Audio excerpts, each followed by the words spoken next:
Okay, I would say Rihanna has a backseat. Okay. That's our first. That's our first. All right. Okay. All right. And then I would say Salma Hayek has a wagon. Okay. Okay.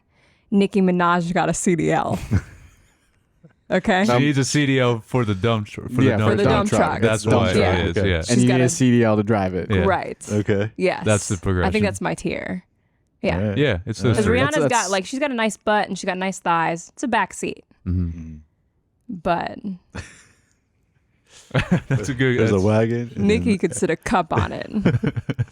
So Yeah, there you All go. right.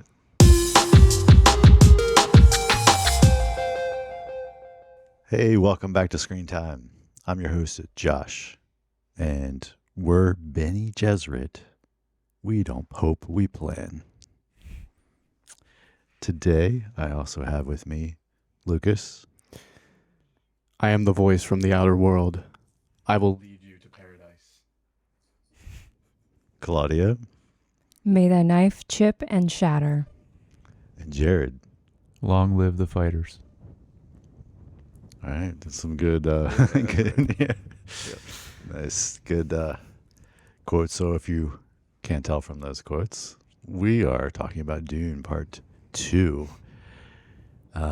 This is a first for our podcast to cover a movie just came out in the theater last weekend. Well, by the time you're hearing this, I guess 2 weekends ago. But yeah, so it'll be a little different, I guess. We all got a chance to see it, and since we had covered Denis Villeneuve's movies up to this point, we wanted to jump in and break up the Coen brothers for a bit to throw this one in there. All right, so Dune Part 2 is a 2024 release. PG-13, 2 hours and 46 minutes. Thought it was 3. Yeah. So it is right under Me 3 too. hours. Okay. It's under 3 hours. Okay. Because it explains why it felt like nothing. Should be longer. Or That'd directed, be longer. director Denis Villeneuve, writer Denis Villeneuve, and John Spatis, or Spatis, however you say his last name. Okay. We had cinematographer Greg Fraser again, Mm-hmm. and then music by Hans Zimmer. Production costs $190 million estimated, and then no awards yet, but we would suspect that it would win some at next year's Oscars. But I wanted to put on here, since we didn't have awards, it still currently has a 94% on Rotten Tomatoes, has a 9 out of 10 on IMDb, It's crazy. and a cinema score. So Wow. I have down because when I looked on the IMDb page, it also says that it's currently sitting at, and this might have changed. I checked like 2 days ago. It's sitting as like number 12 in the top rated movies of all time. Oh.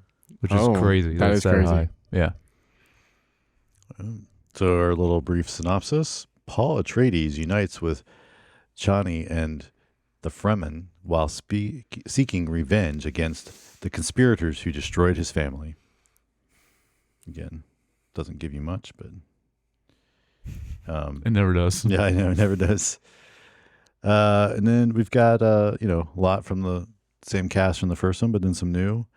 We got Timothy Chalamet, Zendaya, Rebecca Ferguson, Javier Bardem, Josh Brolin, Austin Butler, Florence Pugh, Dave Bautista, Christopher Walken, Lea Seydoux, sorry, Mm-hmm.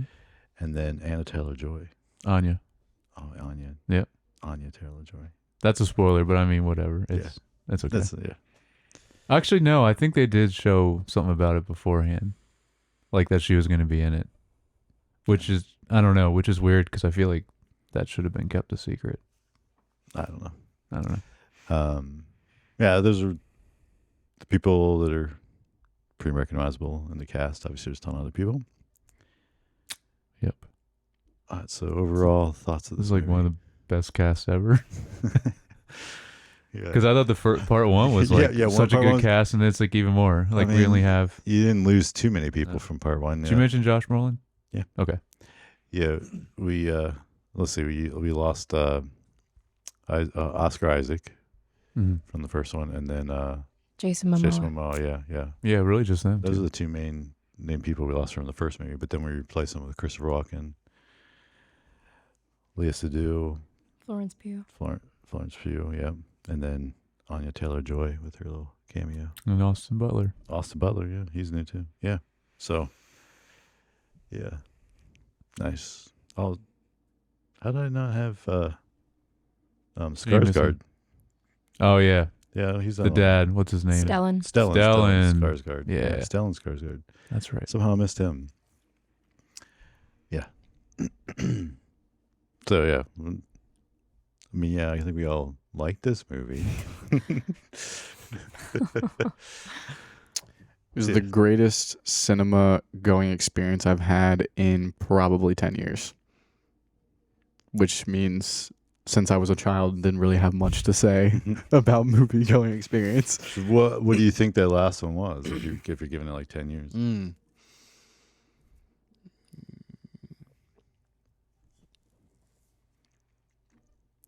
If I'm going to be honest, actually probably like something like Frozen, like whatever the last like really good Disney film was that I would have saw in theaters.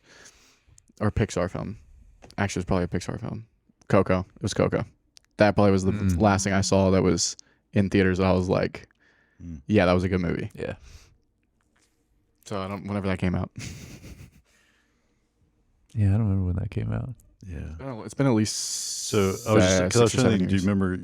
you remember going to see Rogue One? Didn't you go see Rogue One? Mm-hmm. Yeah. Oh yeah. Oh, that would almost be 10 years. Yeah, I wasn't 'Cause that counting was that like because I didn't watch that. 2015. I didn't watch that like. That's one of my greatest cinema going experiences of all time. But that's because we went at like 2 a.m. when no one was there. Coco was 2017. Oh really? Wow, It's okay. only 6. It's only 5 years ago. 6 years ago. No, it was 7. It was 7. Okay, I was right. I was right on the money.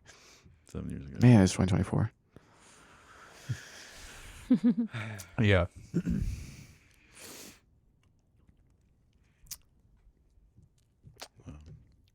Claudia? So, Rogue One. Yeah. Is it my turn?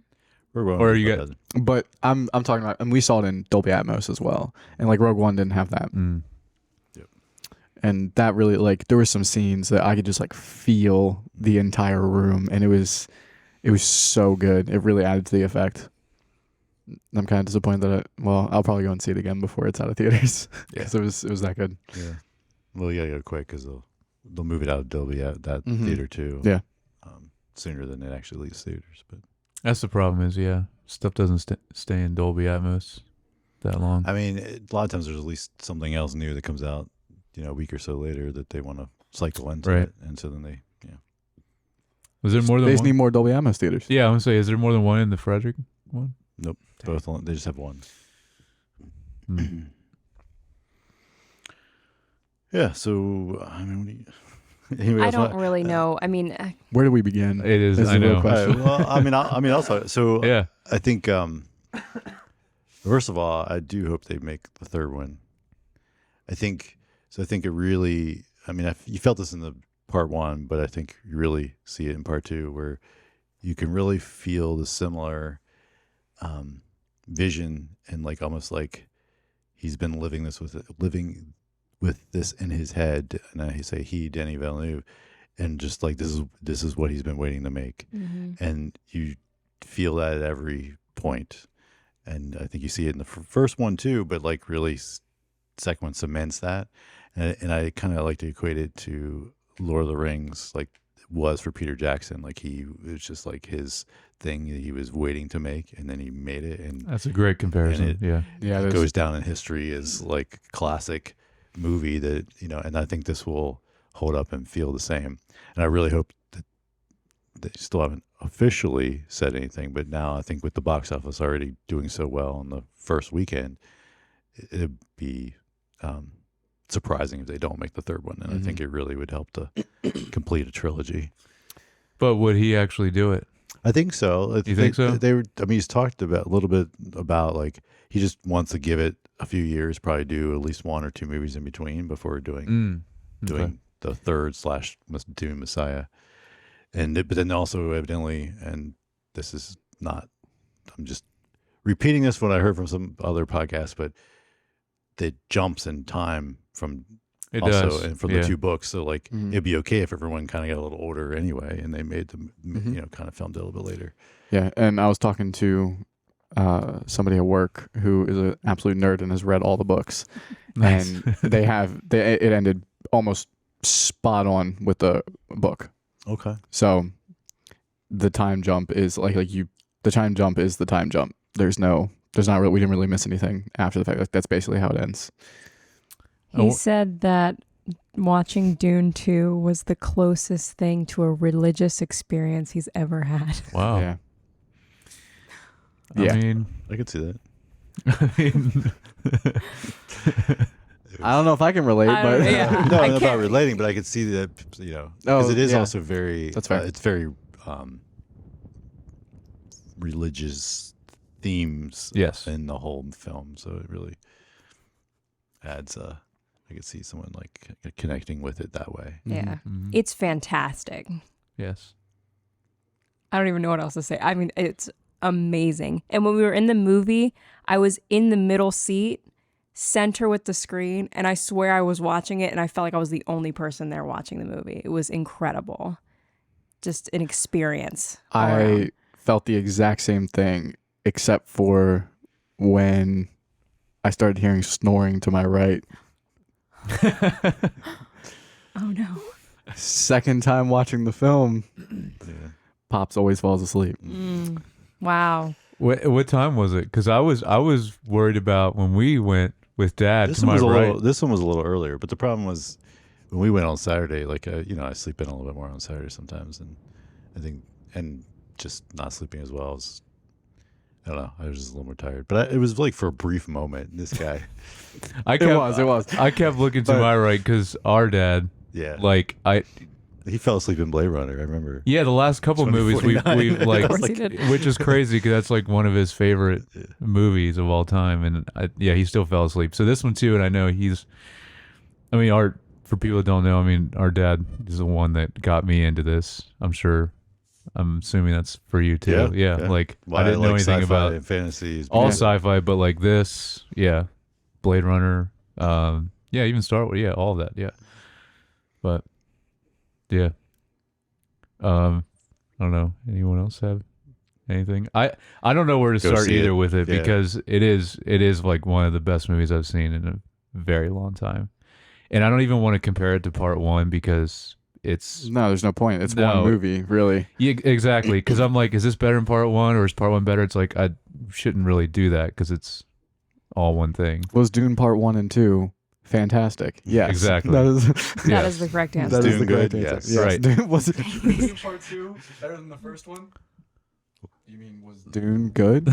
Yeah, exactly. And it's like, I mean, it's on every level, it's just incredible. But also, like, I think the best way to describe it is because I felt this way about Part One and with Part Two also is just like, I'm like, I wish this movie was longer, and they're already very long. Mhm. And I know, Claudia, you said the same thing even with this one, and this one's longer than Part One, Mhm. and you said that flew by. It really did. Yeah. It was over and I was just like, Mm-hmm. what am I supposed to do with my life now? Like getting out of the theater, I was just like, had a existential crisis moment. And I was just like, oh my gosh, Yeah. I think what do I do? really the better question is, did Part 2 fail Part 1? Because Part 1 was great. Mm-hmm. Did Part 2 complete it? Yes, it did. All right. Well, let's get into spoilers. Let's talk Yeah, more 'cause- specifics. Yeah. No, There's so much, yeah. Sorry. All right. So, what's some of the stuff that stands out that you guys liked? You want to talk about? I want to go worm riding. Oh my gosh. I've never wanted to ride on the back of a worm so bad in my life. The thing I said to Claudia first right afterward, I was like, get you a girl that you can ride sandworms with. Because that's what I immediately thought of at the scene at the end when he Yeah. looks over, like Shawnee's riding one Yeah. next to him. I was Uh-huh. like, that's she's sick. like That's actually right. controlling it. Yeah. Yeah. Yeah. Mm-hmm. Oh. Yeah. Yes. I don't. So I mean, there's scenes. Yeah. So I It's think so that hard to when pick out one scene because it's like the whole movie. I don't know. Like, Right. where's Okay. the So, but the speaking of the worms, the the scene where he goes to ride the worm the first time. Final he test. being Oh my gosh. Yeah. I felt like I was watching the game. Paul Atreides, and yeah, I mean, like the way that's shot and like the scale of seeing him run across the top of a dune and you of the sand dune, and then like the worm is coming through and creates the little valley cut out of there, and just really helps sell how massive they are. Just the way they shot. He's like, not that big. Yeah. Yeah, it's one of the bigger, like Shia grandfather. But yeah, it really helps to show that, and they just did a phenomenal job doing that. Mm-hmm. And then once he's on it, like, and the score just always Oh my gosh. kills it in every Sends scene. it home. Yeah. It really does.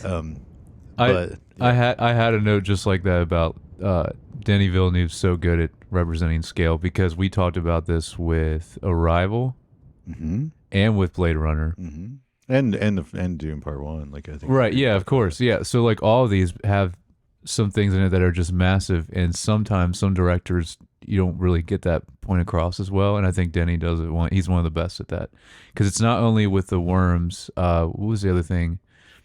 There's a couple. That showed, multiple like, times. yeah. So when they Something that's like you really can actually feel how big this is in comparison when they to a attack person. the spice like machines, The harvester, like, the harvesters, yeah, like I think it's a harvester. and they come out yeah. and you're like, I mean, they show the guards and they're like barely the size of like not even half the height of a track on the thing. And, Yeah. and like so those shots like really you basically you need to put something that the size of to reference, and then and then if you put that in the shot, then people are like, oh, okay, that's how big it is. But yeah, the scale stuff is I just have to highlight the whole scene where they're at Fade, his little birthday, and like how the color scale is Oh my gosh. black, yes. gray. I mean, That's more one of of the that. best scenes. give me more of that. I loved Fade Rotha, it. yeah, he's on Gidi Prime, which is where the Harkonnens are from. yeah. I have a note about that because in the cinematography stuff. Oh, yeah. I can go on the specifics of It's it. fantastic. But they shot it with infrared lights, Mm-hmm. so they could get that look of like black and white, and then Well, that's saturated. that's and the what's crazy. scene where they're in that- the hallway with the fireworks going Yeah. off. Oh man, are like I just wanted to weird- live in that The fireworks are like space. splats of something. Yeah, yeah, it was ink. like ink. Ink, yeah, ink yeah. spots, yeah. Mm-hmm. That's what's cool is like you think it's a black and white scene, but then like like that's There's not. how There is right. some subtle like things in There's there. actual color to it, yeah. Yeah, and it's I was reading something about this. Like that's actually how the light is on that planet. That's why it looks like that, like in the Gladiator or Coliseum, whatever, to make it look like that. Because you see when they're in the shadow before that, you do see a little more color on the people, but then when they're out there, In the sun. it looks like 'Cause it's a completely black and white. Black sun. Exactly. Mhm. Yeah. Yeah. So like that's so cool Yeah. how they got that across so well, and not took the cheap way out about like, oh, let's just slap a black and white on here, and like which No. we knew. Denis Villeneuve, he never like Cuts corners on no anything. any of his movies. So like you knew he was going to do it right, and same with, which I'm sure we'll talk a lot about, the cinematographer. Yeah. Like because he's done a lot of other really great movies. If I could too. live like in any aesthetic, it's that one. Yeah. I adore it. Yeah. What's that? No, I was just thinking that was really an odd statement coming from you, considering the fact that you were like literally talking about earlier. You're like, can't stand how the sun hasn't been out for 2 days. No, but this is different. Different kind of sun. It's a different kind of sun. The sun's still out. Yeah. It's just a I different mean, sun. it is, yeah. Doesn't tan you though, 'cause that's why they're But all it pale. doesn't, yeah. Yeah. But the Yeah, you'd be very pale. outfits and the I know. everything being that kind of hue is so cool. It is. I love it. Hmm. I would fit right in, minus my brown skin and my eyebrows, because nobody has eyebrows or hair. Yeah, I couldn't do that. Yeah. I'd have to have hair. I'll just visit. How about that? Mhm. And they just make you wear a hood. Mm-hmm. Yeah. Yeah, what is the culture behind that? The no hair? in I'm the sure Dune, there's what's something. the Dune lore behind Yeah, it? I'm sure there's. I'm sure there is. I don't know. Hmm. I don't know. Yeah. So I liked how there was a little bit more humor in this, Yeah. and like Yeah. it was like and you were talking about earlier about the memes now that because Yeah. but Stilgar's carrying the comedic relief on He his was, back in yeah. this movie. yeah, but it's so well done, and I think we talked a little bit previously. I don't know if it was which one it was, but it was one of the later Denis Villeneuve movies. We were just talking about how like it's rare that he even has much humor in his movies at all, Mm-hmm. and that this was actually felt. I mean, it fit well, and I It think it worked did. great. It wasn't like odd, but like I just comparing it to other movies of his, like it was like, oh, that's a kind of fresh like little tidbit that he added in that he doesn't normally put in. Yeah. Well, the thing about it is, it wasn't like a cop out humor. It was always like it was very intentionally humorous, but like it was just like pinpointing like the things going on around, and it's like very like human interactions that were funny because you're like, this is ridiculous. It was like almost a relatable kind of thing. Mm-hmm. And I think that's why it works so well. I think Chani also has a couple spots where it's pretty funny, either just from like the looks she gives, Mm-hmm. and also like when she slaps Paul after like she thinks he's dead, Yeah. and then like Mhm. little things like that. That was pretty funny too. But I might relate to it because you do a lot of the same faces as her, so Yeah, that might be part of I it. do. The amount of acting she does with her face. She does a lot. Yeah, Yeah. I know. Yeah. Without words, just looks Mhm. fantastic. Yeah.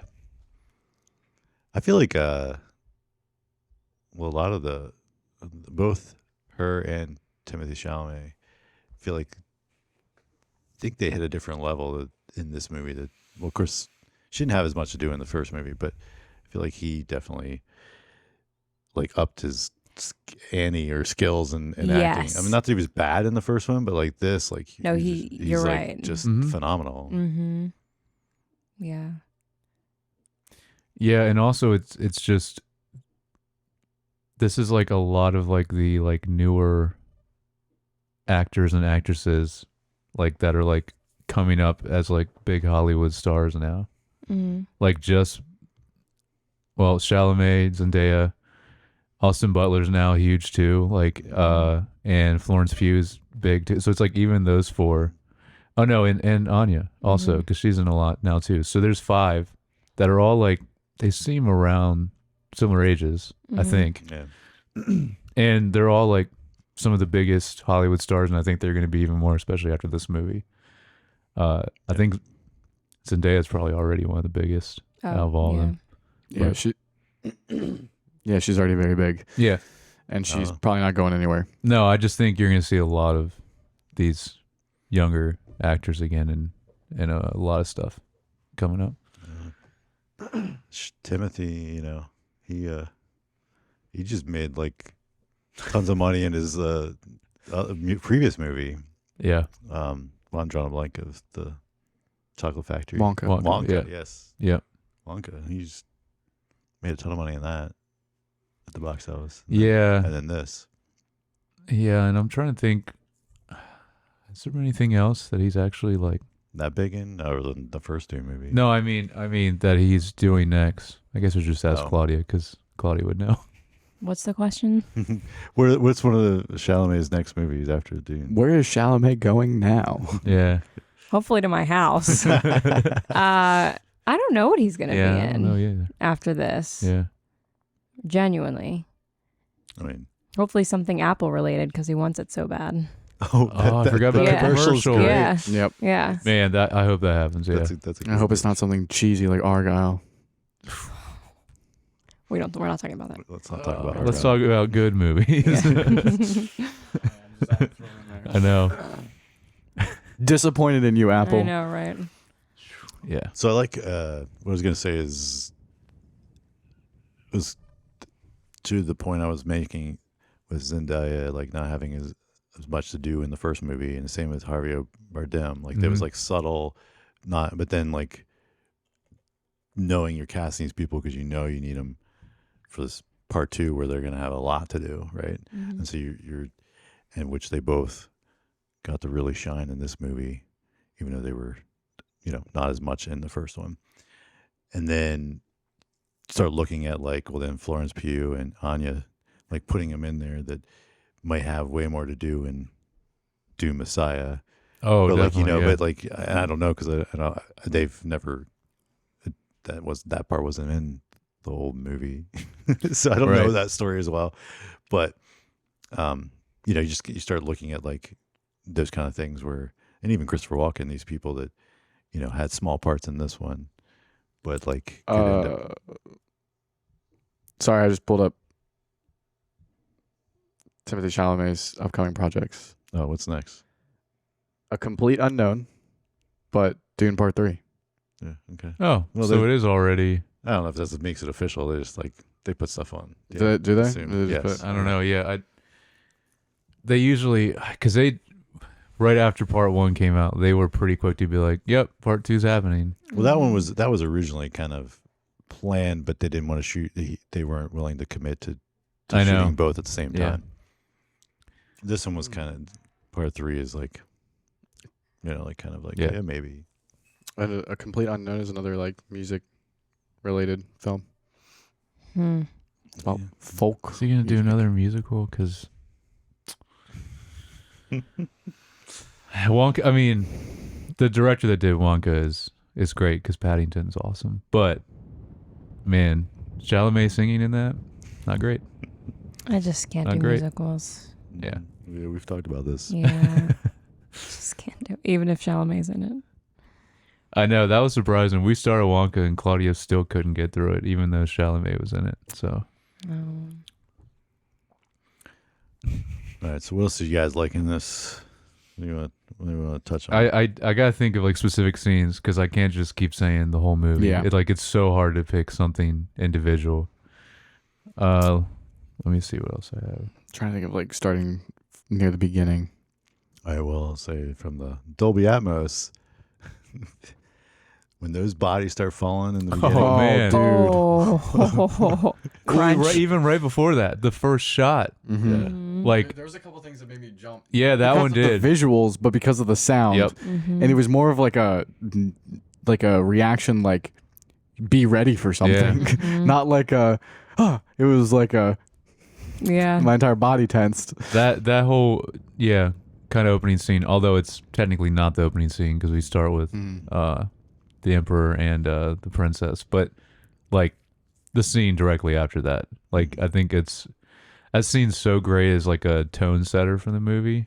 And I also love it that it really did just pick up right after. Like I was hoping there wasn't going to be like any time in between part 1 and part 2, and there really Yeah, wasn't. they're still And carrying the body. Mhm. You could slap them right after each other and watch them. Yeah, which is great. I was hoping they would do that.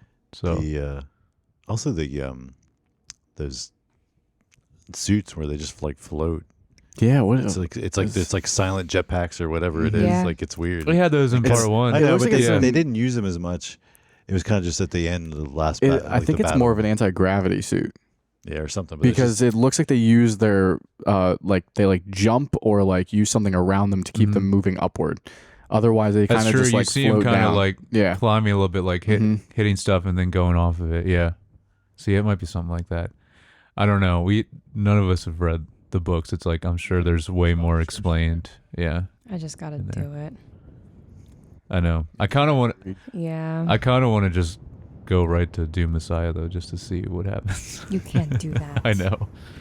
You Yeah. can't do that, Jared. By the way, I did. Since we were talking about it, I feel like they're still gonna have to change it a little bit because what I did look up, because I was wondering, I knew it was a jump in time from Messiah, but I don't think they're gonna be able to do this because it says it's 12 years later, so there's no way they can do that big of a with the actors. You know, Well, I mean, if you wait 5 or 6, I mean, if he does like 2 movies and then you're already, so you're going to be like 7, 8 years before like the movie comes out. I guess. And then, I mean, so you're like 7 or 8 years. Well, and even they filmed this like a year or so ago. So like, so you're already like delayed. I mean, you don't have to change much. I mean, they'll look like Well, I mean, not that it would make that big of a difference. Like, I feel like they could just make it a less amount of years. Like, it doesn't need to be 12, but I looked it up because I was wondering how much. So that's a big jump. And then the only other thing I know about the book is, yeah, he's basically already the emperor. So, yeah, a lot of crazy stuff, at least from that I don't know. Again, though, this Dune as a whole was like kind of one of those things that was really hard to adapt into something anyway.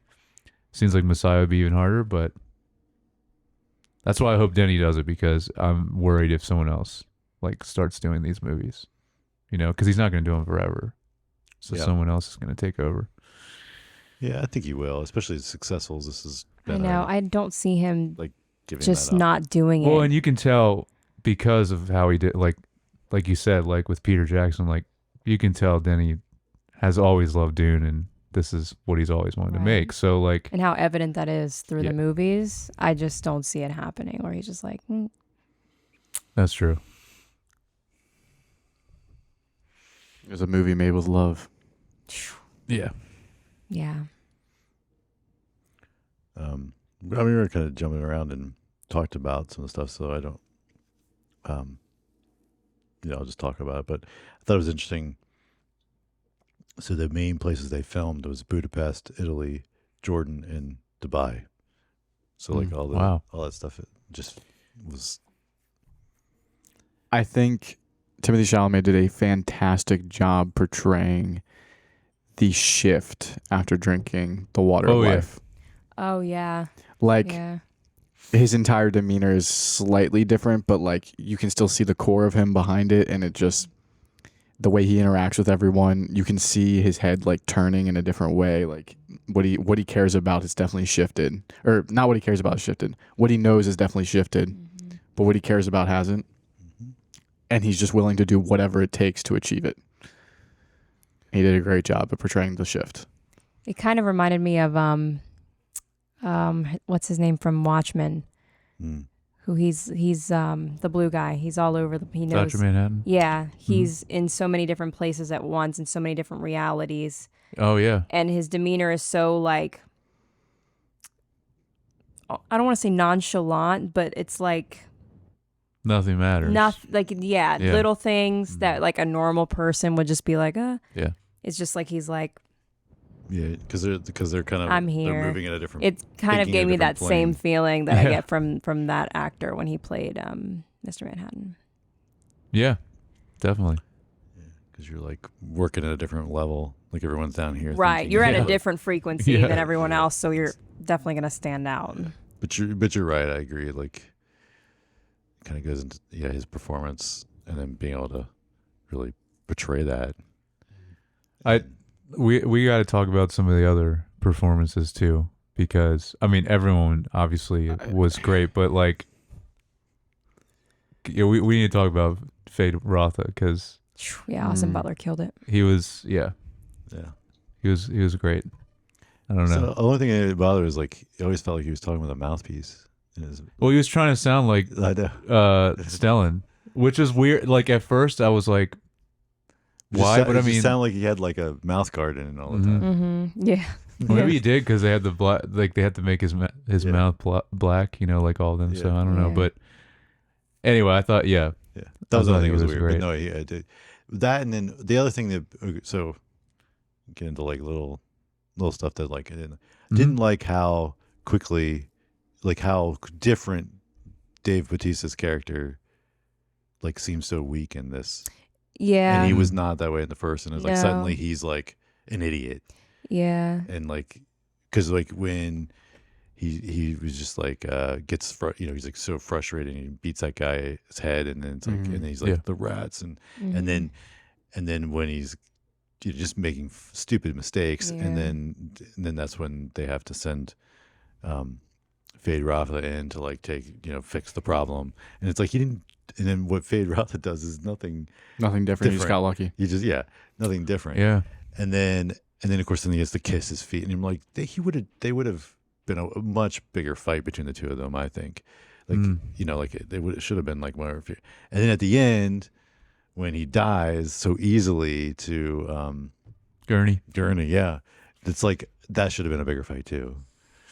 But That's the only part I don't think that last bit would have needed to be any different but the rest of it I see what you mean. Yeah.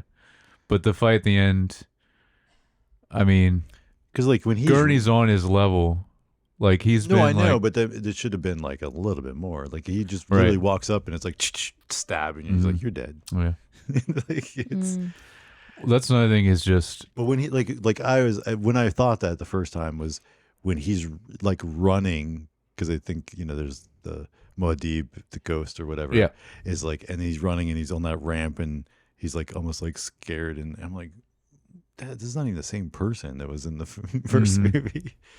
So that was like something that I thought was off. Like I really hope, because I know I already saw an interview with Denny saying just how much stuff he had to cut out of this, and we still never got anything with part 1, and I was hoping back then for that too. Like I hope we get director's cuts for both of these, just so we can get even longer versions and have some stuff. Maybe you have to wait till the third one's out, and then we'll get the extended like Lord of the Rings. Like Lord of the Rings, yeah. Man, I hope we don't have to wait that long. But if we do, So be it. whatever. Yep.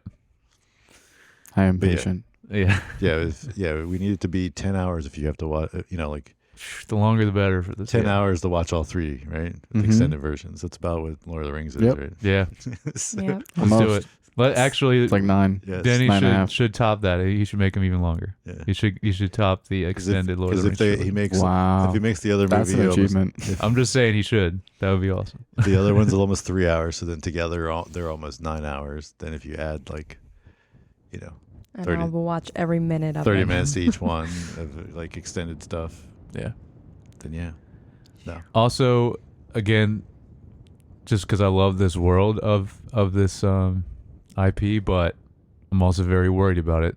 There is a TV show coming Yep. about the sisterhood. Mm-hmm. I'm just hoping it's good, because that could go either way. But it's about the Bene Gesserits. So I'm excited they're at least doing something else with it. I just hope that they don't screw it up, because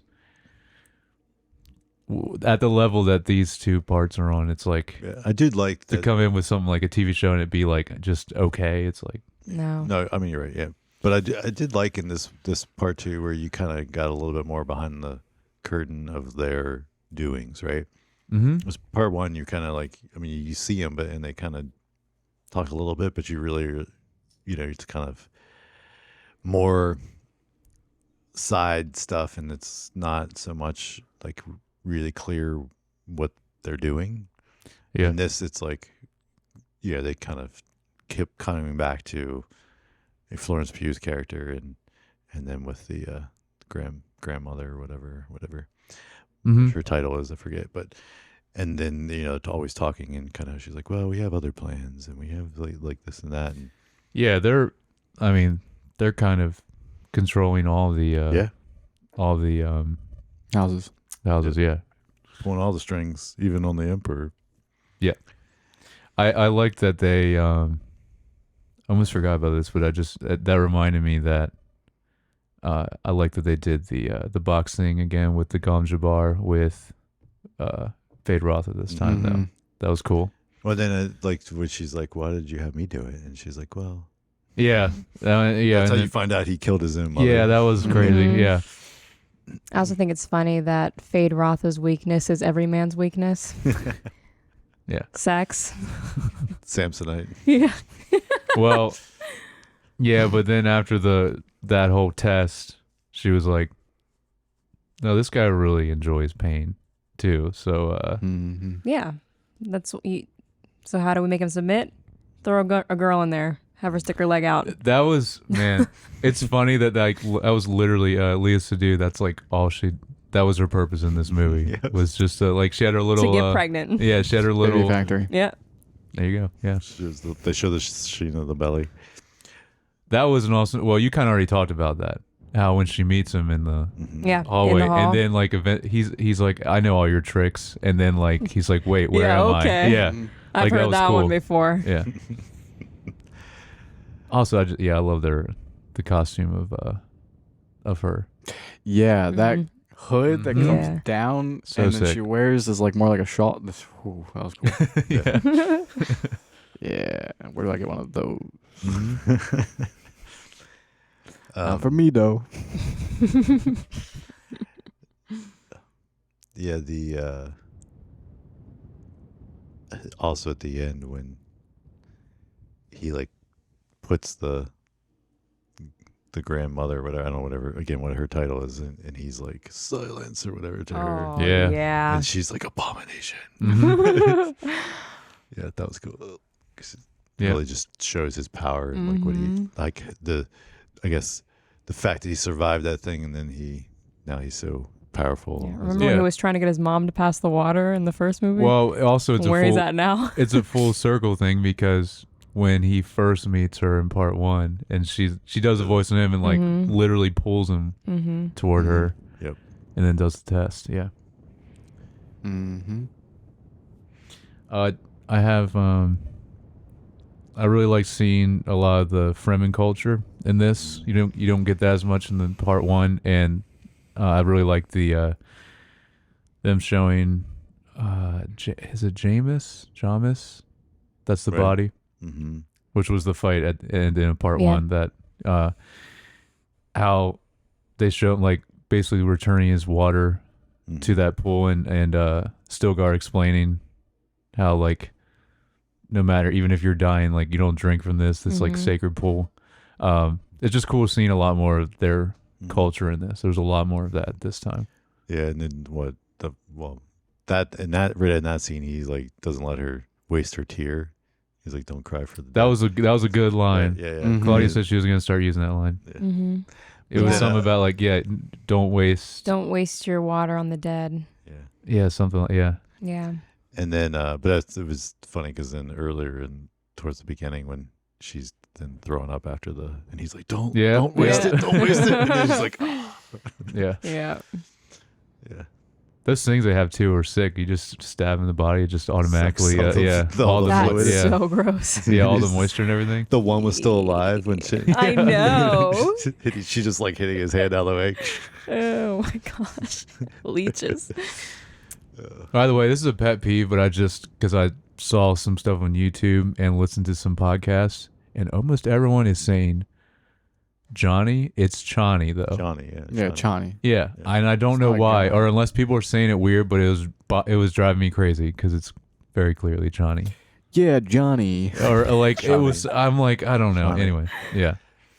Yeah. So, Mm. yeah. I have a couple more unless you guys got anything No, else. keep going. I was going to say at the end, when again, like her delivery was so great. Like she's mad and pissed at him for like going with the princess and blah blah. But don't get Claudia started on this I part. love the idea. Like she's just like it's like to me it's just like I'm mad. I'm just gonna have to get on my bike and ride. But instead she's like I'm Yeah. getting on my worm and I'm riding. And the desert is my home. Yes. I'm not going to sit around and watch this place. He don't deserve me. Get Shai Hulud up in here. I'm leaving. Again, it's like I understand why he's doing it, Yeah. No, and But- I do too. but Doesn't come make it on, okay. dude. Well, and again, it's like we were talking about earlier, like it's that shift of like Yeah. he still has the feelings there, like you were saying, and it's Yeah. I'll love you but for then as long as I breathe. but Mhm. then he's up here making decisions, and Mm-hmm. it's like you got and all It's the all feelings political are kinda, reasons he's doing it. and Yeah. he's like, this is what is best for everyone else, at Yeah. least theoretically. Well, he's thinking more about himself. When he Mainly, at and this Well, point. and for them to get the planet back. I feel like as it goes, because I'm sure Messiah will get into that. Like he gets way more, like even Yeah. more of a like what they were basically fearing that he would become. Yeah. Well, I mean, yes, I know that's the trajectory of like the potential. Mm-hmm. But I'm just saying, in this moment of the end of this, Yeah, movie, yeah. it's like this is the steps he was taking to help them have their whole planet back, Mm-hmm. and Mhm. he was doing that not just for himself, but yes, but There's going to be a tipping point. there's the benefit of Yeah. he was getting revenge as well for himself. when he tells the emperor that he will have his daughter's hand and she will rule beside me, and you see Chani's face, as a woman, she portrayed it so well because I've been there and it hits you like a truck, man. And I just was like in the theater, like totally feeling her pain. And it's another testament to how skilled Zendaya is at acting because, man, I hurt for her. My heart was hurting for her. That's another point where that's the score, the what do you call it? Not a melody, but like the part that they've used for their relationship. Dude, that is number one for me, and it's so good. Yep, I'm gonna mention that because it's like it's the same thing every time, but yet it infuses the love, but also infuses the conflict that's there. It's like you feel it all in that music as well, and it's like the same little. And they do it a few times. Yeah, it's there at the end, but they do it when they have the first pretty kiss. Much every time that they have those or a those variation moments. of it. Yeah. And when they all the scene where they all bow, and she stays standing along with his now queen. Powerful. The blocking in that shot, so that you see all the women, like, because then his mom's still standing too briefly. No, she bows. Wasn't she seated? I can't remember. Or she's seated. I believe she's seated on her little forward. Yeah. But anyway, the blocking, so that you see all that and see everyone's faces and reactions, and it's like so good. Yeah. There's there's a scene that this scene is just so cool and really stuck out to me, was the scene of the woman grabbing the baby worm out of the pool, and just that whole process, and showing how they get the water of life. It was crazy. Also, a little baby sandworm. Yeah. Crazy. Still vicious and terrifying. Oh, horrendous. Just Nightmares. like Stilgar saying that, not the big spiders, but the little The little ones. like the little centipedes. It's like big ones are harmless. big but ones are the little ones, and he goes like this. The little dude. Yeah. They're like centipede, Still foot and a half long. giant. Yeah. Yeah. That's probably one of the best lines. That whole thing he goes on about, like, when he's about to leave. The gens, he's like, don't. Yeah, he's like the spirits. He's like, and the lizard people. What else? The did he lizards. say? These are their demons, right? Yeah. He said the spider, like something Some like spiders, like, and then they There's he mentioned a couple other things too. Yeah. But then the punchline is the centipedes, and he's like, and you gotta watch out for centipedes. Not so much the big ones. The big ones are fine. The little ones, and he goes, and he's like, puts his hand about 1.5 to 2 feet apart. Yeah. You're like, okay, that's. But also the ending. Now you said that. So I don't know if this is true or not, because I was trying to look up to see if there was any differences with the ending of this to the book. Now you were saying that it's basically very true. Lucas said that. Yeah. Okay. River was saying that. Yeah, said that it's almost spot on. Okay, because he's also the one who said that it was a religious experience for him. So, well, the only thing I saw that was interesting, again, I don't know if this is true, but in the book at the ending, the only difference is that Chani doesn't leave and is still with him, but as his concubine. I'll be damned. Well, that's what his mom was to his dad. Yep. Right? Was Yeah. the concubine. She was. Which also leads into this. I had no idea about. It was crazy. Them finding out that they're Harkonnens. I know. That was crazy. Luke. Yeah. His father is not actually his father. Yeah. And so what? No. His what father was his father It's his mother. is the Baron's daughter. So it's his grandfather. The Baron was his grandfather. Yeah. Yes. So his father's still his father. Oh, so he relation he to didn't his have any mother. children. Okay, I see. Yeah. see We're So Dave Bautista and No, I thought Austin Butler I are both his nephews. Mhm. So he was thinking father Atreides. He Oh. was son. No, okay. it's the mom. The mom Gotcha. is the daughter Yeah. of the Well, because they were bear. very Bear. vague about all the grandfather stuff. What's his name? Atreides. Paul Atreides. No. Oh, his dad. Oh, his dad. Yeah. Oh shoot. Oscar Isaac's character. Oscar Isaac's character. Oh gosh. I know. They Okay, I'm they glad I'm say not it. the only one. No, All they right. say it even in this movie too. At the beginning when they Mhm. man. Sorry for the podcast people that are screaming right Yeah. now. Yeah. Sorry. But Well, anyways, irrelevant to yeah. I thought because they I'm were looking it very. up He was 'cause I very gotta- vague about the like. He talked about Oh wait, Paul, I got it. Leto. Paul's. It's Leto. Okay, Leto. When he was talking to Paul Let in me the double first check. movie, I think that's what it is. he talked about his grandfather a lot and about what he did and blah blah blah. And you never really get to see him or really actually hear about who he was or what he did specifically. And so for whatever reason, I connected those dots, and it was a dense movie.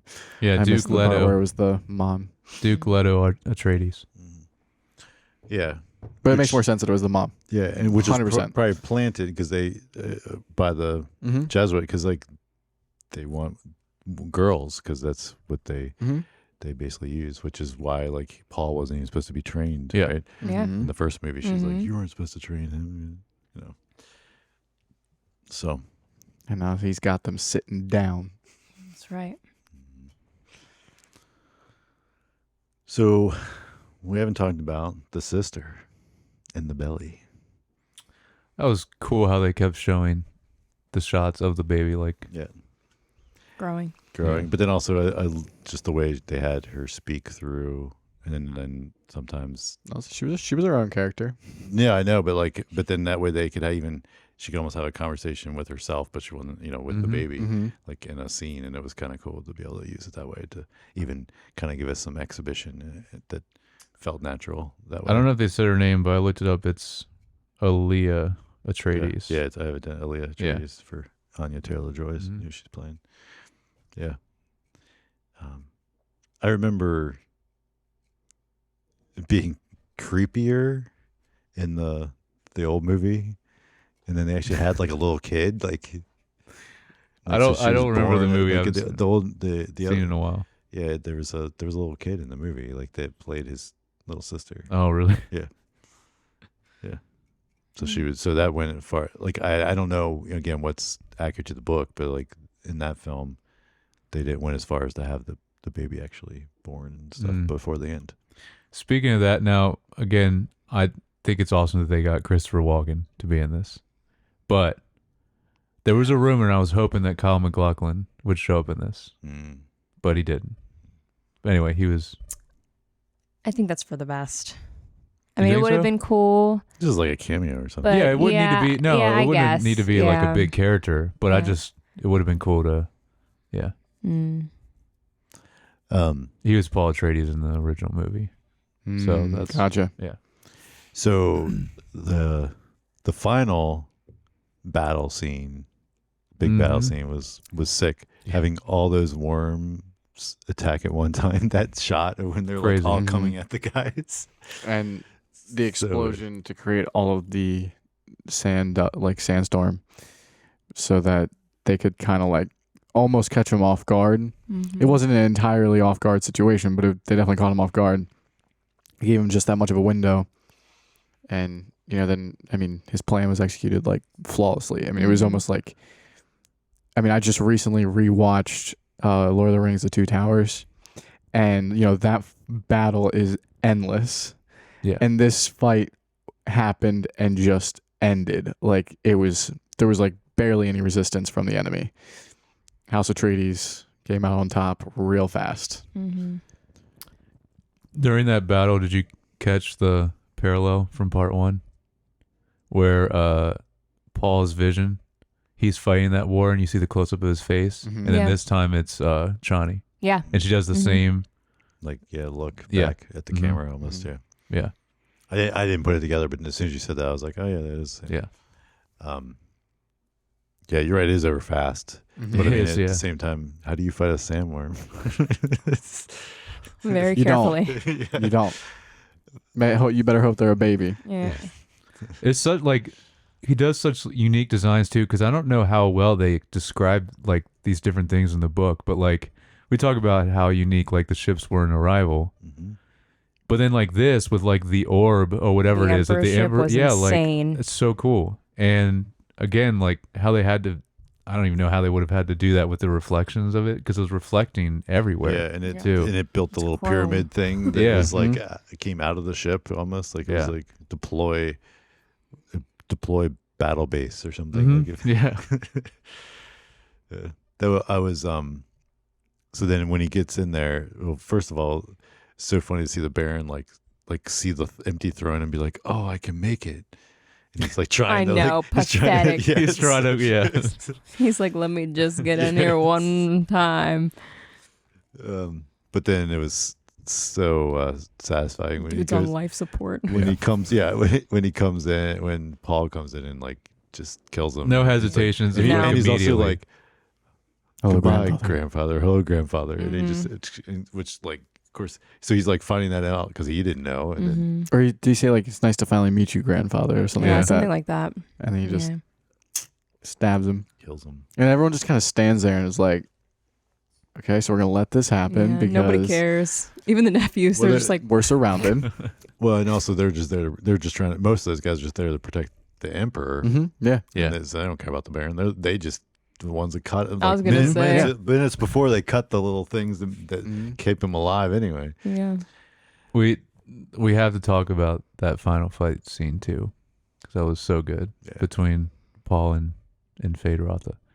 And well, I was going to mention this when we do score, but I love at certain points in this movie. They did it in part 1 also, where they completely cut out everything. There's a section where they do cut out not just the score, but like all the audio and then bring it back in. They do it so effectively. But in this ending part, the score is going, but then drops completely out for the whole fight. I think that's awesome how they do that. I believe they did that with the final fight in part 1 also. Yeah, So I all think you they hear did. is just them fighting. There's no score or anything else going on. But yeah, that fight was what great. makes it that more impactful than when Yes. it's over and then they bring in the theme of his like Yeah. rising. What I don't know what you want to call that theme, but like Yeah. you know, Mhm. the Paul Atreides Muad'Dib theme. Yeah. Oh, you mean the girl just going crazy with the voice? Yep. Yeah. Yeah. Like they bring it like it's like there's nothing and then he wins the battle and, And then then like it's- they yeah. bring that in and it's like Which actually, that callback was really only once in this movie, when he finally stands up on the sandworm, right? no, they do it. Did they do it later? They do it. They do it a more couple of often. times. Yeah, they do it a but couple that times. Okay, was that's the the one other I one that was remember. like very. Because Yeah. I think It's really intense there. Yeah. Was it- was the score dropped out momentarily during while he's running on the dune, the sand dune. I don't remember. The part I remember specifically where it does cut out is when they. Oh shoot, that's more towards the beginning when Chani has the and Paul's like reloading for her, and they start moving, and then that's another spot where you see the scale is like crazy with it, and they're running, and it's going, and then everything drops out, and then what drops in the background? Is it the ship? It's the blimp thing. It's the blimp, that's what it was. The Dude, that shot was so good, and the way Harvesters, the way they did the sound with that Yeah. was perfect. Yeah, But then there's people on the sides like shooting those laser things, Mhm. destroying the actual harvester at the same time. So everything's like blowing up as they're like trying to get out of Yeah. there. Yeah.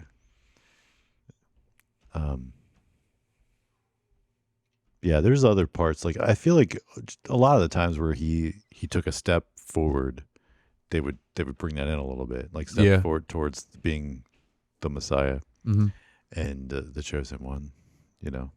And but like it wasn't always as intense as Right. some of the other times. yeah. Okay, I think that's everything I have notes wise. I'm like, but also as I just only seen it once, I need to Yeah, I need to see it again for sure. and again. Agreed. I watched it last night. I just this might have been a day too soon. Like I haven't had time to decompress it. Like I Mhm. kind of went to bed like shortly after, and then worked all day, and now I'm here, and I'm like, man, what did I just watch last night? Yeah. Yeah. No, it's definitely worth watching a second time. It's gonna be worth watching an Multiple endless times. amount of Over times. and It's just over. like Lord of the Rings. I've and already it's like, seen part 1 like probably 8 times. Yeah, yeah. What else do you want to talk about the score? Any more other? Oh, I thought we were gonna go to cinematography first, or we want Well, to. we covered almost everything just throughout we were talking of notes that I had on that. For cinematography. Yeah. Okay. Well, I have. only other Yeah. thing I had was just I would have noticed. Even the like pretty shots of when they're like sitting just on a sand dune talking, and that's just visually it was just beautiful. But yeah, you have some other stuff you want to talk about? Well, I just wanted to mention Greg Fraser did obviously part 1, and then he did The Creator, The Batman, and Rogue One. Mm-hmm. So great cinematographer. yeah. That's a good resume. Yeah. That's a good portfolio right there. Yeah, we talked about that when we talked about Dune Part 1. Oh, we mentioned all those that he did. Okay. Yeah. Okay. I was looking up to see if anything else like noteworthy, but those were the main ones that he's done. But Yeah. I feel like he's another one now that's kind of up there with the other newer guy is Hoyto that we talked about. That's Nolan's guy now, I guess. And then we've done a lot of Roger Deakins, so he's still like number 1. But yeah, that's it. Yeah, I mean it's just Go ahead. visually stunning movie, and like not much I'll say other than that. It's all shot on Well, yeah, what kind of Just- cameras? the Or lenses. the RE the bigger ones. I've drawn a blank on it, but so that they could do IMAX. I mean, it's all like converted for IMAX 70 millimeter Oh, that's right. because they shot it all that way.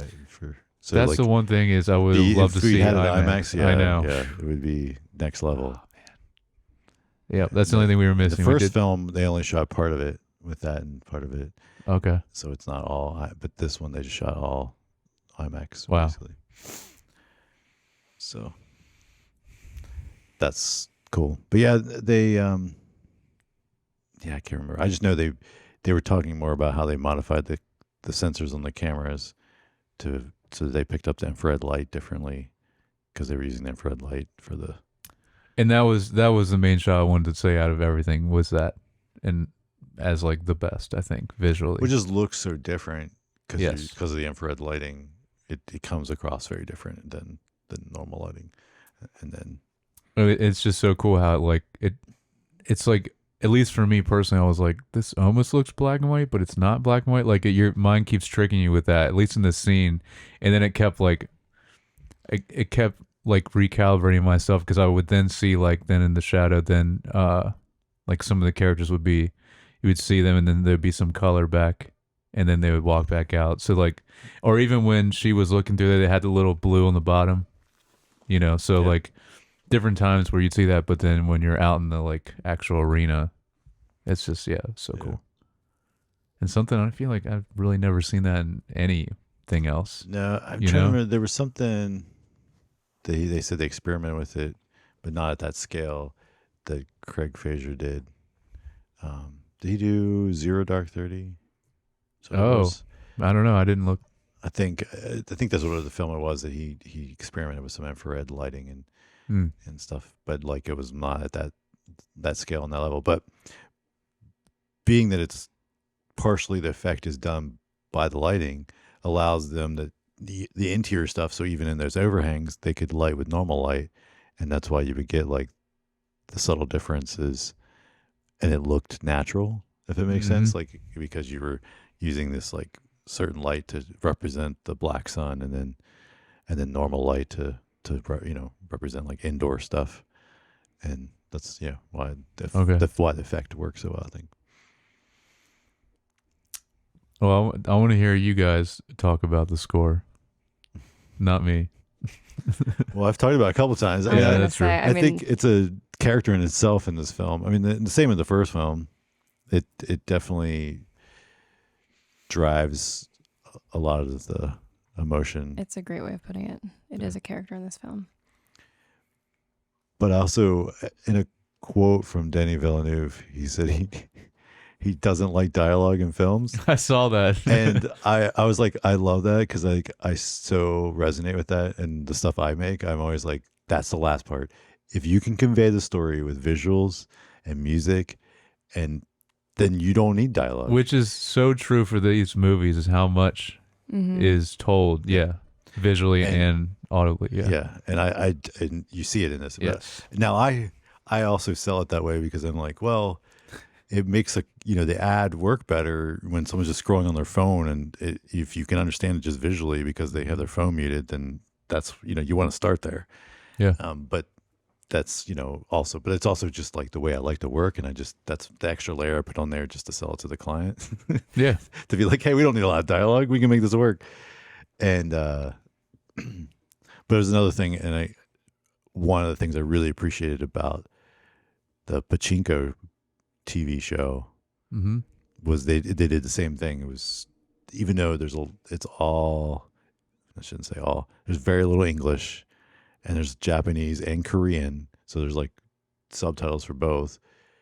But even in that, there's not a lot of dialogue. So you, even if you didn't read the subtitles, you probably could watch it and still understand what's going on because it's so done well with just the visuals and the storytelling.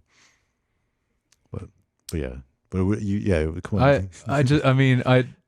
Well, we already talked about some, there's a lot of stuff, main themes and melodies that are used from part one.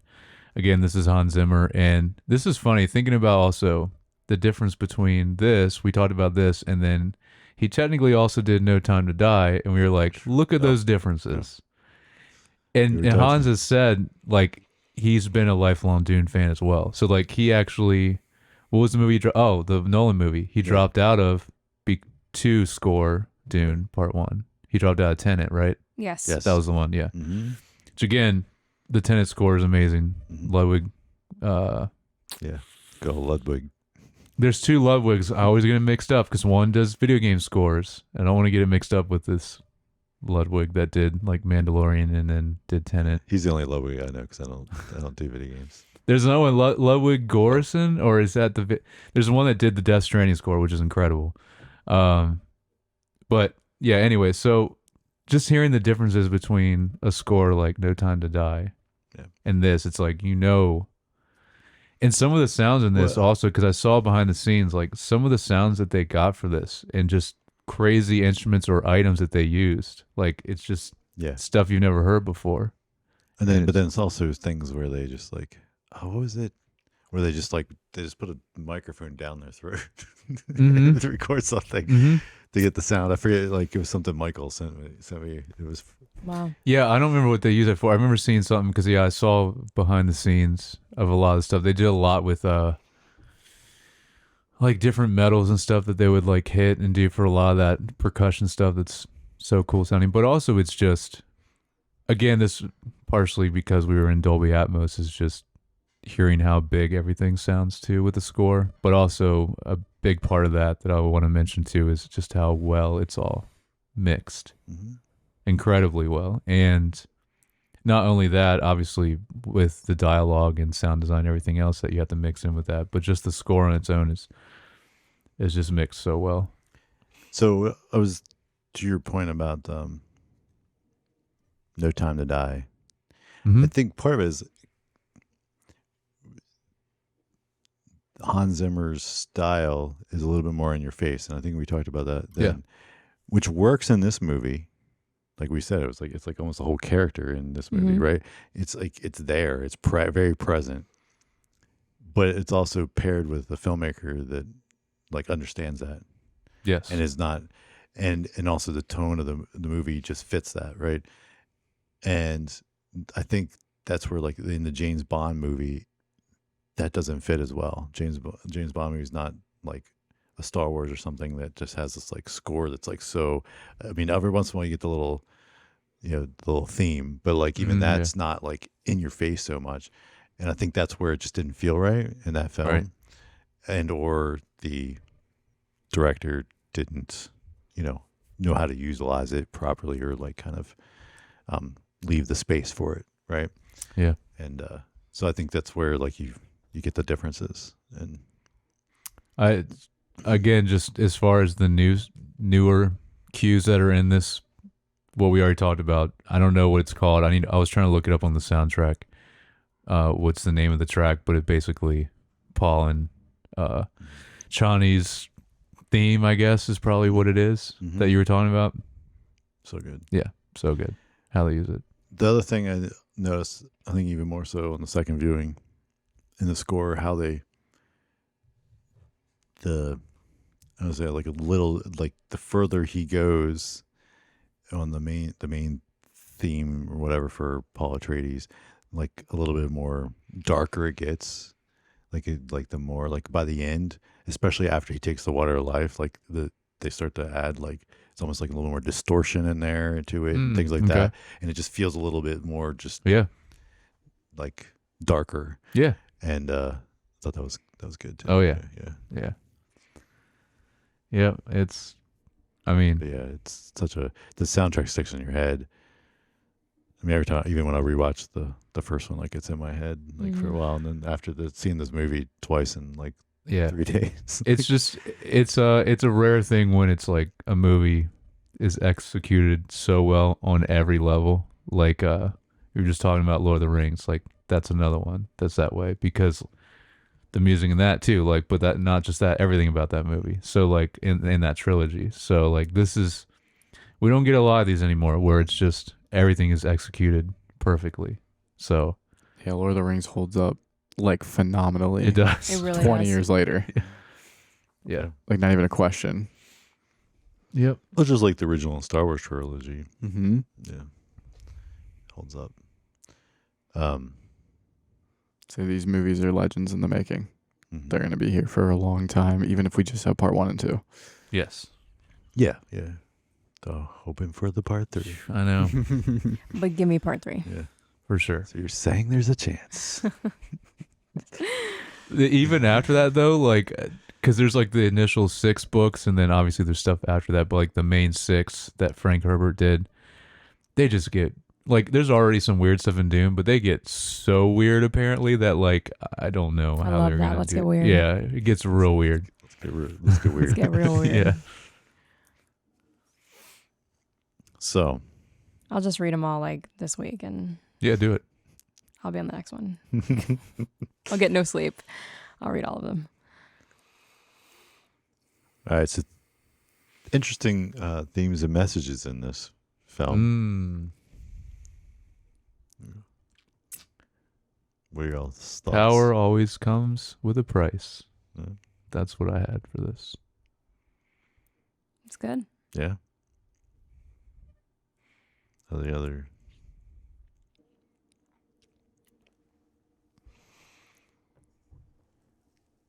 I don't know. I'm just going to piggyback off of Jared. I don't really have a... I just like... I think I'm more Lucas's too. I'm just like... Still processing. I'm still processing. Mhm. And I need to see it again. I've Yeah. got to see it again. I know I missed things. Well, here, look, you got some. I was going to just say, no matter how much self-control you have with that much of, because I mean, walking around like that, where everyone is praising you like you are the Messiah. I mean, the ego is going to get to your head eventually. And he was like, well, if I do this, I'll know. And he did it. And then, well, everything's going downhill. So, don't want to say it, but be meek. So what do you think? I mean, there's definitely stuff in there where they're like, like poking fun at the idea of a Messiah, right? Not just, but just the general idea. Or they're like, I mean, Chani and like them are like, yeah, that's how they control us. Mm-hmm. Yeah. Yeah. Mhm. And kind of, you're trying to say like, so I mean, I don't, like, there's definitely something in there that's almost kind of saying like, faith is useless, and that religion is how we control people in this world. Mm. There's power in radicalists. Well, also, yeah, Chani at the end basically saying like she's here. What did she say to his mother? She says something about like, I'm here only to save my people. Mm-hmm. Me And this was at the very end, I think. That's when she says it right She says before that right before they go to that final battle. Mm-hmm. Oh, is it there? Oh, I Yeah. thought it was She's like, you afterwards. head north, and she's like, yeah. Oh, okay. She says something about fighting for Paul or whatever. And Yeah, she's like, he and needs that's you. right. And then Yeah, she's yeah. like, Yeah. and she's like, I'm only doing this for my people. Yep. Mm. But yeah, I don't know. I just think there's definitely I know they're trying to say, because it's definitely there's like the white savior kind of theme in there, right? That's like kind of not as much of a good way to tell a story nowadays. But it's in the book, so like they had to do it. So then I think they were trying to like. I'm glad that combat it's that faithful to the book Yeah, too. you're right, but I think they were trying to combat that some by having those like statements in there to be Oh, like. gotcha. I don't know. It doesn't seem like Denny really.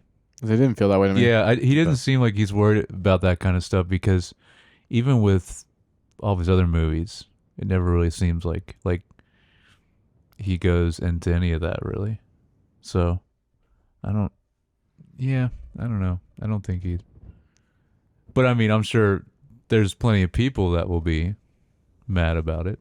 But Yeah. yeah. What do you think, Claudia? Looks like you have something to say. I'm a big fan of a straight white man, is what I'm saying. I would Oh, yeah. follow him into paradise. And that's all I got to say about it. It's got nothing to do with color, baby. And, I don't know. It would be horrible if they strayed from the book. Horrendous. Yeah. Well, I also you can't wonder. with a series like this. You No, I know. cannot. I don't care how And I'm glad offended he you are didn't. about it. It's I'm glad he ridiculous. didn't. Also, I wonder, Frank Herbert, like, how much was that? Like, that's his view with like all the religious stuff too that you were talking about. I wonder how like much that drew inspiration for him in the book originally. Well, I mean, yeah, because I don't know how Yeah, I don't know. faithful, but this seems like it's pretty faithful. But it's Rivers basically our only book expert. Well, that's the thing. I tried. This He's is our index. so. I No, know. this is what sucks, because I was trying to get it out of Dad because he's read them all many times. And when I asked him, he's like, "Oh, I don't know." Yes. I'm like, "Dad, That's come on." so Alan. And it sucks because we were even gonna like. I wanted to get him on the pod even, but like, He's not gonna say anything. yeah, I know. I'm He's like, gonna I be was I trying to don't get it remember. out of him because he has them all. Like, He and has he's- it there in his head. He just doesn't care enough to talk No. about I it. guess I don't know because he's read them all more than once. You'd I have know. to like basically get him on the podcast and talk about things that would get him to start talking. Yeah. Yeah. Because You have to bait him. you got to bait him because he's not going to go out of his way to talk about it. Right. But he'll prove you wrong. Open-ended questions with Alan always if you want a conversation. Well, no matter what, like I keep saying, when we do Ridley Scott, we'll get him on the original Blade Runner because that's one of his favorite books and movies of all time. So we'll get him there at least. Yeah. But anyway, I don't know if if it's faithful to the book, then just the complicated relationship that maybe Frank Herbert had with religion. Mhm. And because of the way he like kind of, it's like, yeah, you set up this Messiah figure, but then it was all controlled by, the Bene Gesserit, and then like his mom kind of last. I mean, like she forces Chani to do like the tear thing with the voice. Like it's like she to like make that happen, Mm-hmm. and it's like the last part of the like written, prophecy. Mm-hmm. What did they say her name? Desert Spring? Is Yeah, that her Desert name? Spring. Yeah. Like that was her Mhm. name. Yeah. So like, anyway, there's definitely something in there saying like about the control, how religion can control people, blah blah blah. But you can. And it definitely can. There's That's lots what of things. cults are. There's lots of Yeah. lots of things that can do that, right? Yeah. But anyway, I was just it's definitely in there as a theme. Mhm. And Yeah. yeah, any trivia. Oh, Is there any for this I don't yet? know if I was Good thinking about check. that. I was like, there's probably not this early, Yeah, but no, they I'll normally look throw stuff on into there. it. There's- Let's see. Hmm. yeah. Otherwise, I feel like I'm still missing There's scenes that I want to plenty. talk about. But We'll do a screen time part 2. yeah, yeah. Dune part 2. yeah. Maybe when it comes back on video, and I'll watch it a couple times. And Yeah, we should do when we can watch it a revisiting few Dune, times. and we'll do Dune part 1 and 2. Yeah, watch the whole thing. watch them back. Yeah, together. that'd be There sick. you All right, Special there's episode. trivia. All right. Stellan Skarsgård's body makeup took 8 hours to apply and 2 hours to remove for every day of shooting. He didn't drink anything and took Imodium pills in order to avoid having to go to the bathroom during shooting days. That's commitment. That is mad commitment. With Skarsgård, they're all very committed actors. I mean, those are the kind of things where, and I mean that's extreme, but even just like in general, like I think some people don't realize the amount of work. I mean, yes, they get paid a lot of money, but like the amount of work some of these actors like do, right? Like it's sometimes you're shooting, you're there working 16 hours, whatever, because you got to do makeup for this long, and then you shoot all day, and then you. I heard Austin Butler's makeup too was like I'm sure a it took very long, big yeah. process Yeah. too. Yeah, in this, yeah. Ooh. Denis Villeneuve said he will not release any deleted scenes, explaining, I'm a strong believer that when it's not in the movie, it's dead. I kill darlings and it's painful for me. Sometimes I remove shots and I say, I cannot believe I'm cutting this out. I feel like a samurai opening my gut. It's painful. So I cannot go back after that and create a Frankenstein and try to reanimate things that I killed. It's too painful. When it's dead, and it's dead for a reason. But yes, it is a painful project, but it is my job. The movie prevails. I'm very, I think, severe in the editing room. I'm not thinking about my ego. I'm thinking about the movie. Seppuku. That was a great explanation, but that just ruined my day. That means we're not getting. The director's cut or extended versions Ah, till he's dead. man. I get it. Well, get it. there's a difference. Yeah. I think so. Sometimes you have different. See, director's cut and deleted scenes are different. Well, extended versions were for like say Lord of the Rings was just like they shot so much stuff, and then he's like, well, I can put these in here, and they kind of had to cut it for time anyway because those movies are so long. Mhm. So I think that was part of the reason, and not because he didn't think it should be in there, but just like, okay, we got to cut this for time. And then you have like Ridley Scott, like that finally did like the final director's cut or whatever of Blade Runner, like so many years later. Yeah. But like I think, especially back then when he made that movie, I'm sure like directors didn't have the influence and power that they have nowadays. And, True. And so I think the studio probably forced him to make a movie he didn't want to make, because that happens where the producers and the studio heads are like, oh, we got to cut this, we got to do this, we got to do this, and like technically, depending on how the contracts are written and stuff, they can say those things. Nowadays, especially with people like Christopher Nolan and Denis Villeneuve that are like very well respected directors, they pretty much were like, yeah, just do what you want. So, but that wasn't as common back in like the 70s and 80s even. So, and that's why George Lucas did what he did, because he didn't like having to deal with that. And so he's like, I'm just making my own.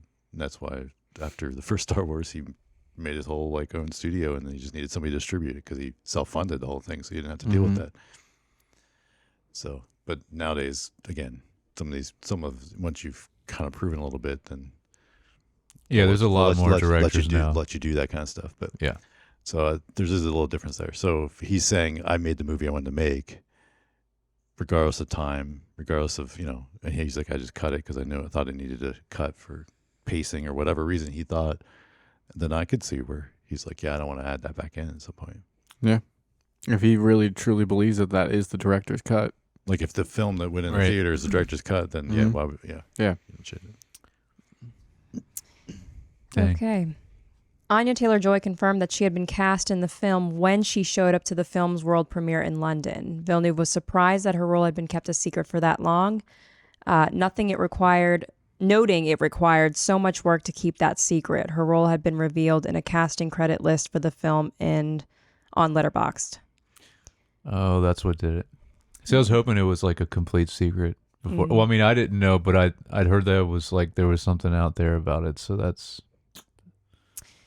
would have been cool if no one knew going into the movie, you know. Yeah. Everybody was shocked. Austin Butler said he toned down his method acting for playing Fade Rotha. Quote, I've definitely in the past with Elvis explored living within that world for 3 years and that being the only thing that I think about day and night. With Fade, I knew that would be unhealthy for my family and friends, so I made a conscious decision to have a boundary. It allowed for more freedom between action and cut because I knew I was going to protect everybody else outside of the context of what we were doing. That's not to say that it doesn't bleed into your life, but I knew that I wasn't going to do anything dangerous outside of that boundary and in a way that allowed me to go deeper. Denis Villeneuve said, when the camera was on, it was like you were possessed. When the camera was off, you were still 25 or 30% Fade. Just enough to still be present and focused, but removed enough that you don't kill anybody on set. Well, that's always a good thing. Yeah. I'm glad he could make that conscious decision. Yeah. Okay, so this one I had said originally, Yeah. Bill Skarsgård and Barry Keoghan were considered for the role of Fade Rotha Harkonnen before Austin Butler was cast. I said Bill Skarsgård would have killed this role. Yeah, he did. Absolutely. And it made more sense, too, because of Stellan Mm-hmm. being in it. But, I mean, that's not to say Austin Butler didn't do an incredible job. I'm very pleased with him as Fade Rotha. But I could 100% see Bill Skarsgård because he's so insidious Yeah, he is. when he acts. I mean, we see it But time and time again in all of his movies. But also, the other guy you mentioned too, we Barry now Keoghan. know that because he did that deleted Joker scene. yeah. Mhm. So he can. Now I don't think he'd be as good because he's not. No. He's a shorter guy. Yeah, he's a short You need king. you need a taller. Yeah, Barry Keoghan. I wouldn't. I'd rather have Bill do it. But yeah.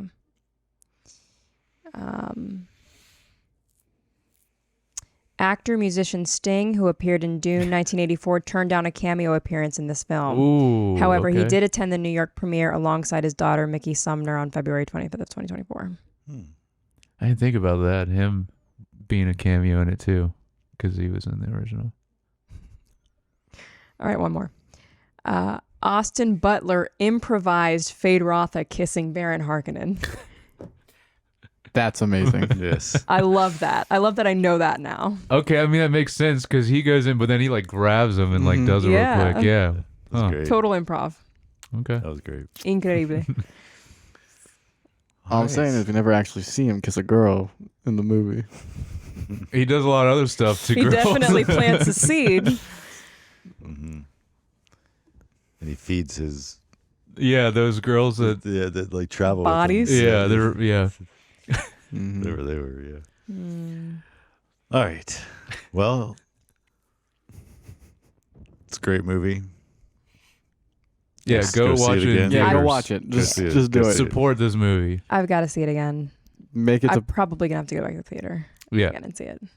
yeah. Making a point to see it in theaters so they know that they need to do more of this. Mhm. You need to reward people, like actually good, talented people, and not give money to a bunch of Marvel movies that are bad. Yeah. Which Shots fired. just what do you do at Marvel? I'm just saying. Yeah, what do you do? Captain America, great. Mm-hmm. The original one. Yes. Just what happened? Yeah. What is going on over there? I was just Really- using that example. There's really other just a problem with Disney right examples now, too. but- It is. It's a It's Disney a problem. Disney problem right Yeah. now. Oh yeah, you're right. It's not just Marvel. Yeah. The problem is Disney bought Marvel. That's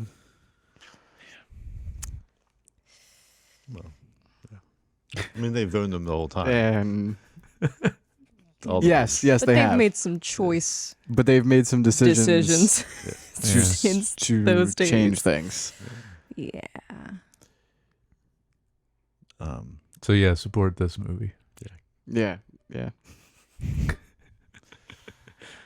Well, once you watch this, if you haven't watched it, watch it and then You should have watched it before listening to all of this. Yeah. yes. But once you've watched it, hope you watched it. Let us know your thoughts on Dune Part 2. Either leave a comment or send us an email at feedback@screentimepod.com. And please like and subscribe on YouTube or Apple Podcasts, Spotify, or wherever you listen to podcasts. And if you'd like to follow any of us, and you can follow me on Instagram at jyoungbar. I'm at Lucas Youngbar. I'm at Claudia Youngbar. And I'm at Jared Youngbar. All right. And we'll see you guys next week. I'll fight beside you. Wait.